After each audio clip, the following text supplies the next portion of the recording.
retour sur le plateau de TU Finance pour cette édition que l'on espère historique du 16 février 2023, puisque suite aux bonnes statistiques américaines publiées hier concernant les ventes de détail aux États-Unis, le CAC 40 se permet aujourd'hui de tutoyer son plus haut historique à 7385 points. Il le touche de la main et aujourd'hui, journée particulièrement microéconomique avec une salve de publications de résultats d'entreprises, il est fort probable que l'indice phare parisien aille, voire dépasse en séance et en clôture son plus haut historique calculé à 7385 points.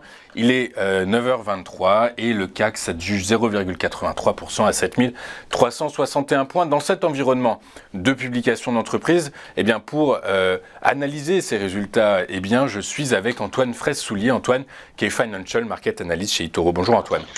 Bonjour Louis-Antoine et bonjour à tous. Bonjour Antoine, merci beaucoup. Donc nous sommes effectivement en période de publication d'entreprise. Quel est leur impact sur comment le comprend et comment va le comprendre l'analyse technique? C'est tout l'enjeu de votre intervention. Et nous allons commencer avec Airbus qui a annoncé ce matin non seulement être en discussion avec Atos pour monter au capital d'Eviden à hauteur de 30%, mais surtout ce matin le groupe aéronautique a dévoilé ses résultats annuels, des résultats supérieurs aux attentes et en plus de tout ça, les guidance sont solides.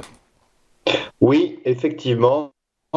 Déjà, Airbus a dévoilé le plus important des bénéfices nets de son histoire. Il ressort à 4,25 milliards d'euros. Ça contraste avec son rival américain Boeing, qui a perdu 4,9 milliards de dollars pour la 4e année consécutive, est en perte. Donc, on a vraiment un gros gap entre les deux compagnies, entre les deux avionneurs, donc français, franco-allemands et américains. Et grâce donc à un très bon 4e trimestre et aussi au dollar fort, puisque je le rappelle, 80% de ses revenus sont en dollars, le résultat opérationnel, qui est un indicateur clé de la rentabilité du groupe, a lui progressé de 16%.